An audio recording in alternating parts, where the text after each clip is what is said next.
Good morning. Today is Wednesday, September the 28th, and this is Macroeconomics. And we are 30 minutes into class, and that's because we had some technical difficulties, and the fellow from IT came down, and apparently it's working now. And we're really sorry, those of you out there, we're here to miss our discussion about the Trump-Clinton debate. What we have concluded so far is that not too many people have changed their position after listening to the debate, and there are plenty of criticism to go around on both sides. And again, I'm trying to keep my personal opinion out of a lot of this, but I will, if you ever want to discuss it privately, I'd be delighted to tell you how I feel. Okay? Say again? Yeah, I want to learn your opinion. And we'll have a little session perhaps after class is terminated, and anyone who wants to hang around can, but I'm not going to force people to try and listen to what I'm believing. You know? I don't think that the state pays me to stand up here and support one party over another. Particularly if it's not the party that the state governor is a part of. You know? That could be a real conflict. All right, what's on your mind? You should run. Huh? You should run. I'm going to vote for you. I won't run for president for some reason I don't work in the administration. I am used to the military. When you tell somebody to do something, they do it. That doesn't happen in politics, and that doesn't happen in school administration. So I'm not going to go in the business of herding cats. I wanted to start today off with a phrase kind of like the classical adjustment process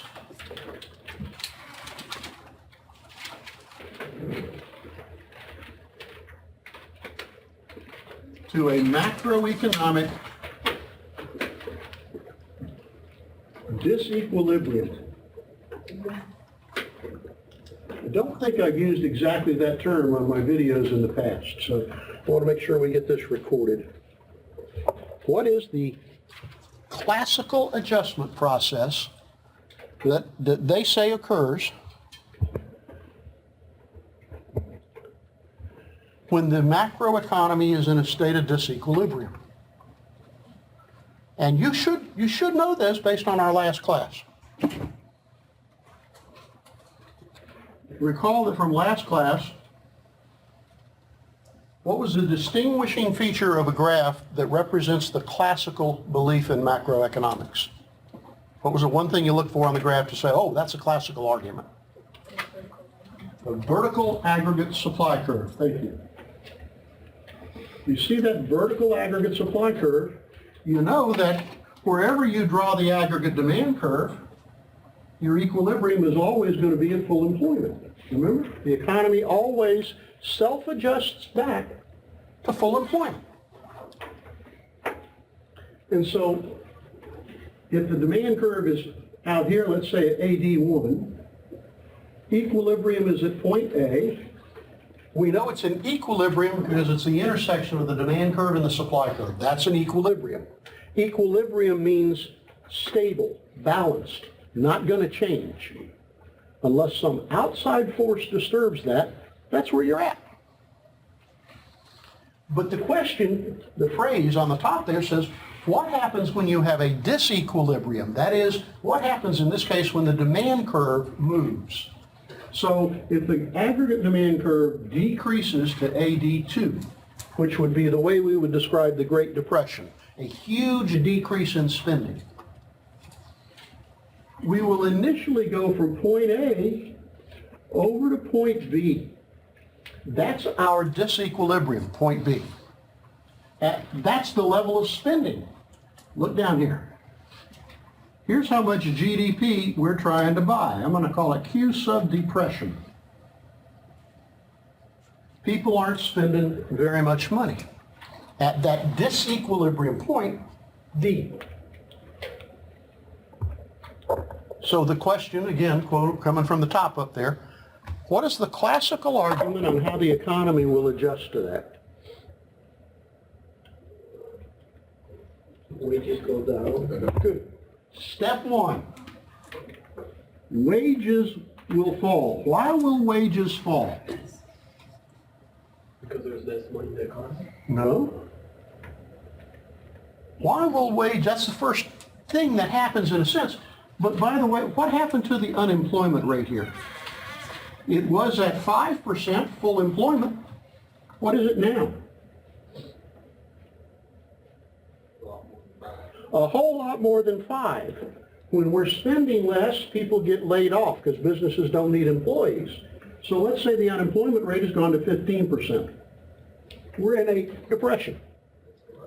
What's another word for depression? It's a bad recession. It's a period of A prolonged recession? prolonged and deeper, especially deeper. But it's a period of time where lots of people lose their jobs. What's another way to describe unemployment to an economist? How would an economist describe unemployment? Efficiency. Yes, inefficient, but also there is a surplus out there. There's a surplus of what? Labor. Workers, labor. We have a labor surplus as a result of this unemployment. And this labor surplus is where everything begins. Anytime you have a labor surplus, the price, or any surplus, the price of that product falls. So with a bunch of people looking for jobs, the only way to get a job is if you're willing to work for less money. And if you're all working for me and I come in and say, I'm going to fire half of you, which half am I going to keep? Whoever's willing to take a pay cut. Okay? In simplistic terms. So if I've been able to cut the wages I pay in my business, how am I doing? Am I doing better in the depression? Operational now. It is? Yeah. It's recording. Okay. Well done. Something happened. Okay, good. Okay, thank you. Appreciate it. You're welcome. How's things in my business? Sales were terrible. I laid half of you off and I cut the wages for the other half of you. So I'm kind of getting by, right? It's not as bad as it was. I'm not losing as much money as I was. So if I want to generate some more business, what can I do? Increase your prices? Good. My costs are lower for operating my business. I will reduce prices so I can bring in more customers. Yeah, I know there's a lot of people unemployed, but there's also people with jobs out there. Now they're going to get lower prices. They're going to start coming and buying my shoes or whatever I make. So that's the second step in the classical adjustment process. Wages fall, then prices fall, and what's the third, final step? Once prices fall, sales increase. As sales begin to increase and I start selling more shoes, what am I going to do? Hire more people? Hire more workers. So you get this sort of, let's do it this way. Let's make it a fourth step. Hire more labor. And this process creates more spending as they spend their paychecks. And this becomes a sort of a virtuous cycle. It repeats itself. The more people we all hire, the more spending there is, more sales there are, we hire even more people. And it kind of builds on itself. That's the self-adjusting. This is the self-adjusting process. This is going to take us from point B down the aggregate demand curve towards the future equilibrium, point C, where everybody gets their job back. And they get their job back, prices are lower and wages are lower, but they're still able to create enough spending to buy that full employment output. Yes, ma'am? You would get back to A if there was some increase in spending. If the government came along and said, we're going to give everybody a huge tax cut. We're going to cut all your taxes by 75%. Well, then we start spending like crazy, and that's exactly the thing I want you to do next. What if we start at C, and the aggregate demand curve goes back up here? So the aggregate demand curve goes out here. Let's label that down there. how does this process work in reverse? Instead of a decrease in demand and a depression, what happens if we go from C and have an increase in aggregate demand? How then? What then is the classical adjustment process? It's the same thing in reverse. Okay? We go from C at this price level, right? We go from C out to D. What's going on at point D? How much spending is there? Whole lot of spending. People are buying stuff right off the shelf. You can't keep your store stocked for inventory. People are buying stuff so fast. Businesses, great businesses, booming. What do you want to do? You keep ordering more goods. What do you really need? You need more workers to satisfy that demand out there so they can work and produce more goods. So now, instead of a labor surplus, what do we have? We have a labor shortage. What's the unemployment rate out there at point D? 0. Or little. How about minus 0.02%? I mean, everybody's got a job, right? Mm-hmm. If you can't get a job in this economy, what should you do? I feel ashamed. Go home to mama. Just go home to mama and let her take care of you. Because if you ain't going to get a job in this economy, you ain't never going to get a job. If you can't get a job in this economy, you are just not worth it. You better hope mama takes care of you. Ain't nobody else going to. Right? So here you are running your business. What kind of people are you hiring?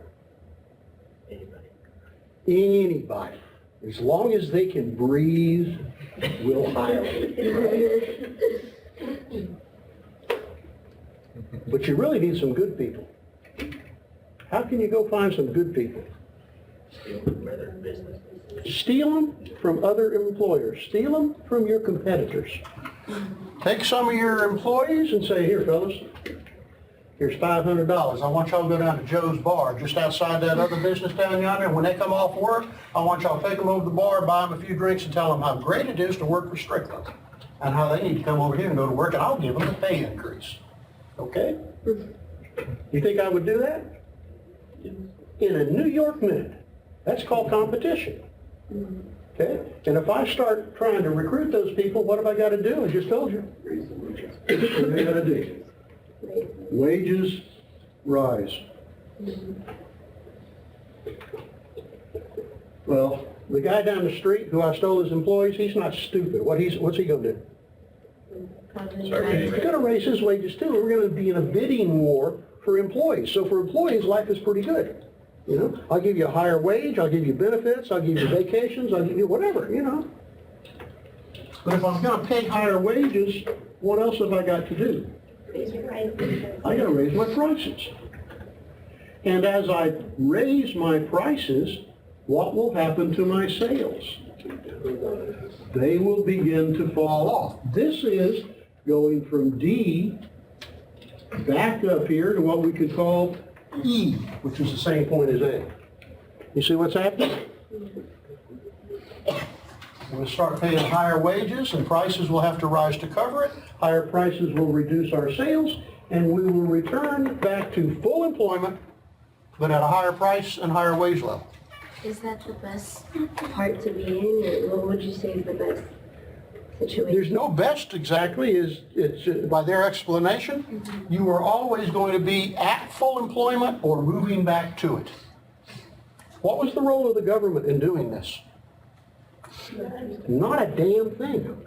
The economy self-corrects. So all the efforts by government to try to put people back to work and unemployment insurance and all kinds, don't need it. The economy corrects itself. This is the classical view. This is capitalism. This is the argument by the free market thinkers, by the people on the far right in the Tea Party, who are saying government basically screws things up. If you just get government out of it, it'll fix itself. And guess what? The Great Recession started in December 2007. Unemployment went up to 10%. It's now 2016. What's happened? Unemployment's falling. Prices have not risen. That is, inflation has remained relatively very, very low. We have created more jobs. Unemployment is down to 5%. And things are, people are getting their jobs back. Sales are starting to increase. Things are getting better. Does it work? Maybe so. Maybe so. Yeah. Like a lot's happened between those two time periods. Like there's been government intervention between those time A periods. lot has happened over this time period. Exactly right. And this is part of the classical view. The classical view is these are the long-term forces at work.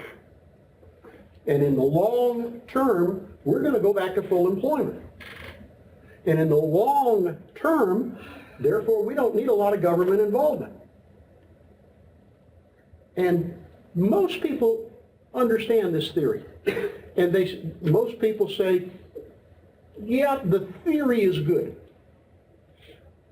The thing is, in the long term, there's a lot of unemployment between the changes actually occur. Yeah, let me say it this way. If you understand that this is reality and truth, how do you feel about being unemployed for the last 6 years? Knowing that the economy is going to correct itself and your job's going to come back. How do you feel about that? How the last 6 years been? Just a vacation, right? Yeah. Another day in paradise? No, it's been painful. It's been expensive. Emotionally, physically, monetarily, sociologically. Okay. But here's what's going on, except we'll change the dates. Keep the principles in mind here. Let's change the dates and let's start off in 1929, January, February, March, and April. The economy is booming. We are below full employment. Early 1929, we're down to 4% unemployment. October 1929, what happened? The stock market crashed. Subsequent to the stock market crashing, banks begin to fail. We have a drought called the Dust Bowl. Farms across the country, but particularly in the Midwest, begin to fail. We create a trading war with our partners overseas and we begin to lose jobs. Remember the old mercantilism argument? We tax their stuff, they tax ours, and everybody has fewer jobs. Okay? We got all this kind of stuff going on. October 1929, it begins. 1930. How was 1930? Pretty miserable. How was 1931? Worse. How was 1932? Worse still. And what was the president being told by his advisors? Sit down and calm down, Herb. Herb? Herbert Hoover. Let me get you a beer because it's going to fix itself, right? But the election is in November 1932 and the American people are fed up with this disaster.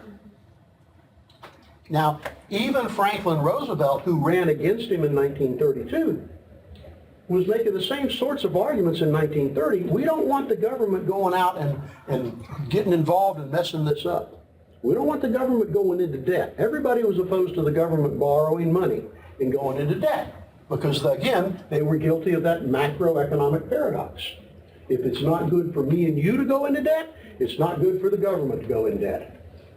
What's the problem with that? When the economy is crashing and the government needs to keep its budget balanced, well, they've already got some money going out, but they've got a lot less money coming in because when people don't have jobs, they don't pay taxes.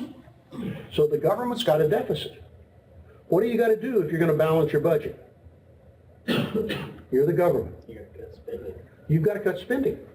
What happens if the economy's going south and the government reduces its spending in the economy also? You go further south faster. It makes that recession worse, perhaps turns it into a depression. So this argument about we got to keep the budget balanced all the time, that's probably true for me and you. You should keep your budget pretty close to balanced. But if the government, the federal government does that, every time we slide into a recession, it gets worse. And every time we recover and we get out here and we get inflation, it gets worse. Because in inflation, government starts collecting more money and has to spend it because you got to balance the budget. And if you spend more money in inflation, you make the inflation worse. But this is the fallacy we were operating under in 1930, 31, 32. Because we believed this is what was going to happen. We didn't want to get involved. But again, 1930, 1931, 1932, no improvement in sight. And in a similar circumstance to today, the working American is looking out there with no job, social disruption, soup lines. Why would they vote for Herbert Hoover? They wanted somebody different who could change the system. Roosevelt walked away with it. Now, Roosevelt was accused by his opponents of being a communist because he began to talk about how we could help address the situation by creating government jobs. And everybody said, oh, that's socialism. Well, that's communism. Oh, the government's going to try to run your lives. And Roosevelt was saying, no, the government's going to try to give you a job so you will spend your money, and if enough of you do that, it will improve the economy. Well, like it or not, Roosevelt wins. 1932. 1933, he takes office. You win in November, you become president today at January the 20th the next year. So 1933, he becomes president and he begins his program. His first 100 days is incredibly interesting historical reading. All the different policies and government organizations he created and put into effect and began to put people back to work. He also implemented by 1935 things like the Social Security system, the minimum wage law. Okay? The economy then, beginning late 33, 34, starts to improve. It starts to grow. People are getting jobs back, they're spending money, aggregate demand is continuing to shift. But what's the cost of that? Where'd you get the money to create those government jobs? He borrowed like hell. He went into debt. The government went into debt. And what was the attitude towards debt? Bad. In 1937, the Congress and the President looked at him and said, whoa, wait a minute, damn, we're getting too far in debt. The economy is just beginning to recover, but we're too far in debt. So what do we got to do? We need to cut spending and raise taxes so we can balance that budget. So what do you think happened in 1937? Went right back down into the Depression. Because listen carefully, we tried to balance the budget in a recession. That's a prescription for economic suicide. You don't believe it? Ask Portugal, ask Ireland, ask Italy, ask Spain, and ask Greece. That's what happened. Some of them did that voluntarily, and that was stupid, and some of them did it because they were forced to. It was still stupid, and their economies collapsed. They're still struggling to recover. Is it true that Greece's economy is really bad? Oh, the Greek economy was the worst in the industrialized world. It's like really cheap to go there. Not cheap. Oh yeah, for you and I it would be relatively cheap. It'd be like a nice vacation. Correct. Super cheap. My thing is, It's super cheap. Super trust cheap. me. Yeah. Super cheap. Like I don't know, 4-star hotel would be $200, $150 for like 10 days. $150 for 10 days. Zakynthos. We have now got the class of Yeah, weight. but you don't want to Yeah. go there. Trust me. You don't want to go? Why? Migrants. Why? Migrants destroy the whole country. So many migrants? Yeah.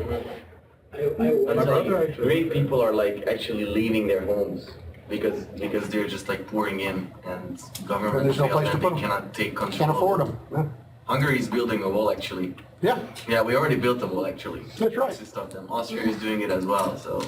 About a year ago. And actually, we just Canada- passed a law that we can shoot on them. Just Say again? You know, we just passed a law in Hungary that we can shoot on them. Oh, really? Yeah. You must have some of your people advising some of our politicians. Excuse me? You must have some of your people advising our politicians.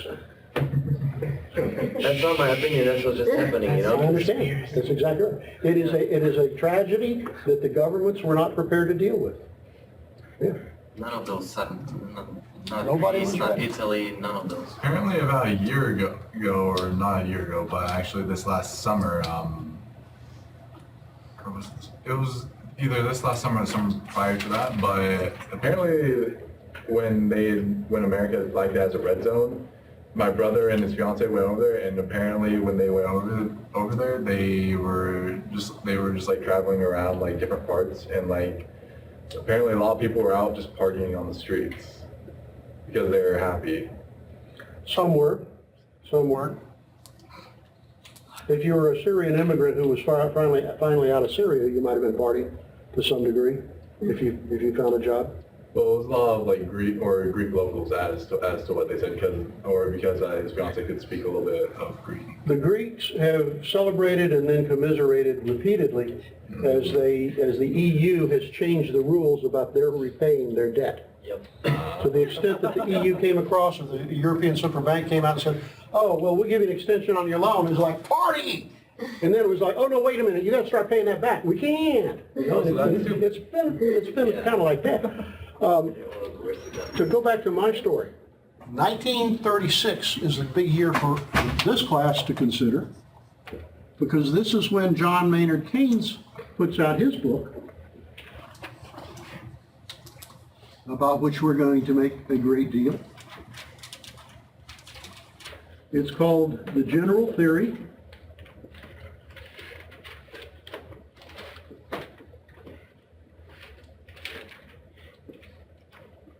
of Employment,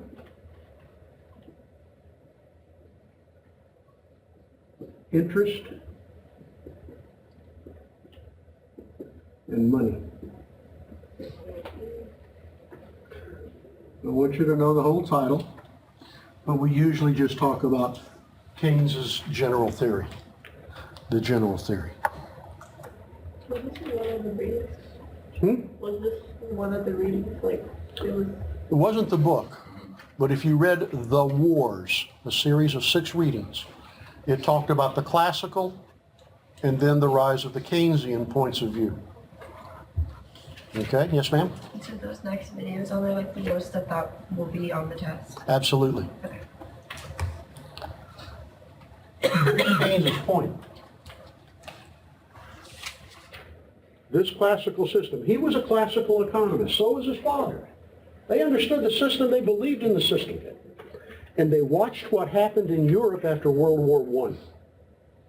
Europe went into a massive depression that lasted for years.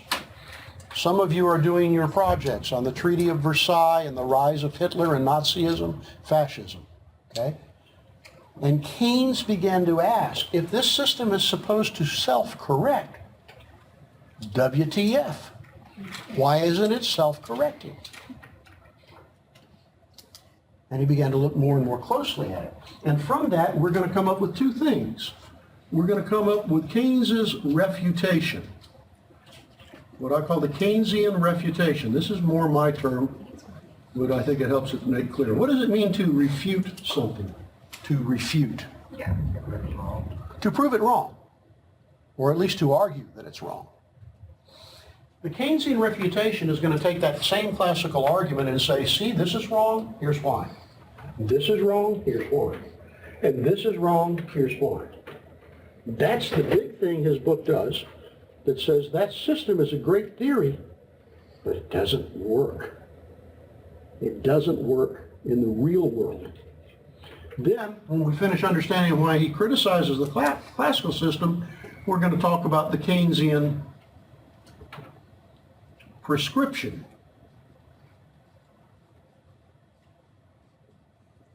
We got a sick economy. Here's my prescription for what needs to be done, which is going to be fairly obvious. Most of you already know it now. Okay, so that's what we're going to do. We're going to start on it for a few minutes, just a couple of minutes today. And I'm going to ask you to make sure you go through that, read about it in the wars, and remember, all of the chapters you're reading are background behind these 2 contrary arguments. So let's take the classical adjustment.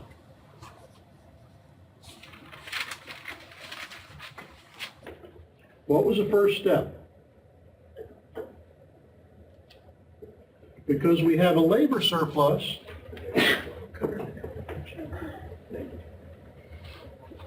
wages are going to fall. Remember that? What does Keynes say about that? Keynes says,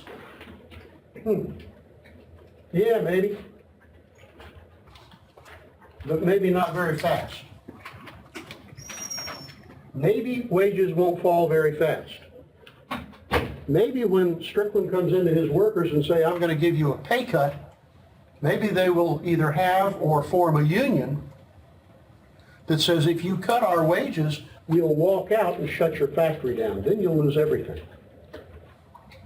So maybe rather than cutting your wages 50%, we will argue and negotiate, and I'll cut them by 15%. Well, if I only cut them 15%, how far can I cut prices? Not very much. And if I don't cut prices very much, how much of my sales going to go up? Not very much. So this whole classical system looks like maybe it's not going to work exactly the way we explained it. That it may work in small increments at a time. And so Keynes' term here is that wages are sticky down. In other words, they don't fall very quickly or very far. They go up pretty easy, but that's not our problem. Our problem is they won't come down very fast.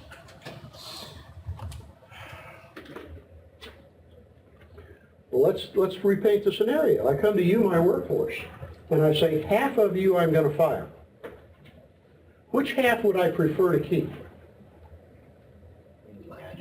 The best ones, the most productive. So I cut you into two groups. Not very productive, highly productive, you're fired.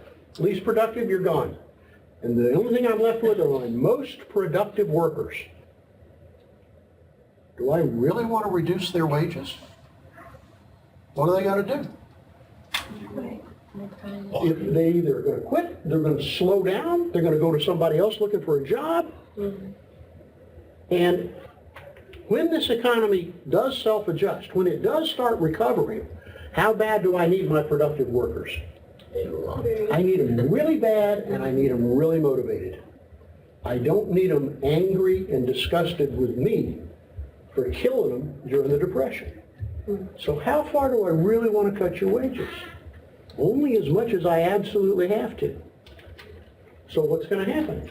Wages, I mean, when we first put it up in the classical model, most folks looked at that and said, oh yeah, wages. Got too many workers, you cut wages. And that's what neoclassical theory says. That's what microeconomics says when you study it as a course. It says when there's a surplus of peaches, price of peaches falls. Well, damn, how long does that take? I don't know, 20 minutes? A couple of days, a week? How long is this going to take? How long is it going to take till we get wages low enough to be able to lower prices low enough to really enjoy an increase in sales? Oh, well, I didn't think about that. And Keynes isn't done. He says, not only are wages going to be very, very slow to fall, you remember that second step? Prices are going to fall? Let me tell you something about that. Prices are also sticky down. They don't fall very far or very fast. Why not? Well, even if you could get the wages down, 50% decrease in wages, do you want to cut your prices a lot in a hurry? Why not? Remember, the further you cut your prices, the further you cut your profit per unit. And what else? If you start cutting the prices on your shoes that you sell, what do you think the other shoe sellers are going to do? Do the same. They're going to do the same thing. Are you really going to pick up that much sales? You don't want to cut them too fast, too far, or you'll be in a price war, bidding prices down. So the last thing you want to do is cut prices. So how long is it going to take prices to fall far enough to generate some more sales? Well, maybe not overnight. Certainly longer than 20 minutes. But here's the last point and the real kicker. I'm going to call this the even-if argument. I will use other terms for it later. The even-if argument. Think about it. If everybody in the country has a 50% wage cut, just the way the classical people wanted it to happen, and as a result, prices dropped 50%, can you buy more stuff? If you have half as much money and prices are half as much as they were, are you buying more stuff than you used to? You can't afford to. You buy the same or less. Yeah. I mean, if you were making 10 bucks an hour and bread was $2, and now you're making $5 an hour and bread is $1, are you going to be buying more bread? No. Everybody's got less money. And even with the lower prices, they can't buy more stuff. So your whole idea that sales are going to increase, you need to stop smoking that stuff. It's not going to happen. So what does Keynes leave us with? We're going to come back over this again. What Keynes leaves us with is this may work. The classical thing may work. But by the time it works, you're going to have years of misery. You're going to have years of destroyed families, destroyed businesses, vacant factories, low standards of living, and a fracturing of the social fabric. If you think you're going to get this done in the long term, I got news for you. In the short term, we're all dead. And that's literally the way Keynes said it. In the short run, we're all dead. We can't wait for the long run to occur. It's too painful. Who's right? Classical or Keynesian?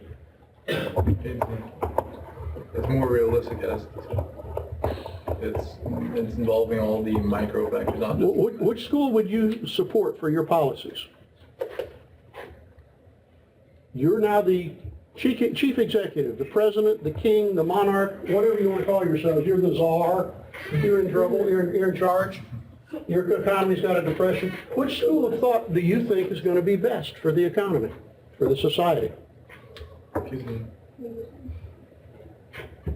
That's the question. When I say which one is best, what's that called? A false dichotomy.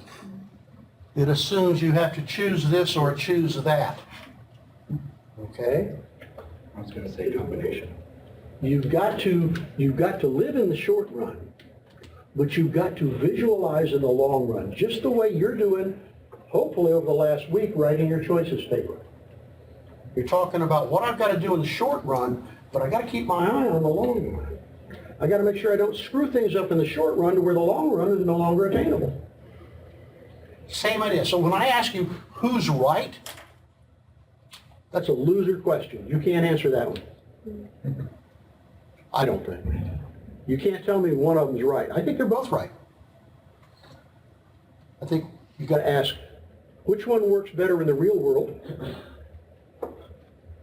And go from there. Which one is more realistic? And we'll debate that back and forth. Do you know which party supports each view right now?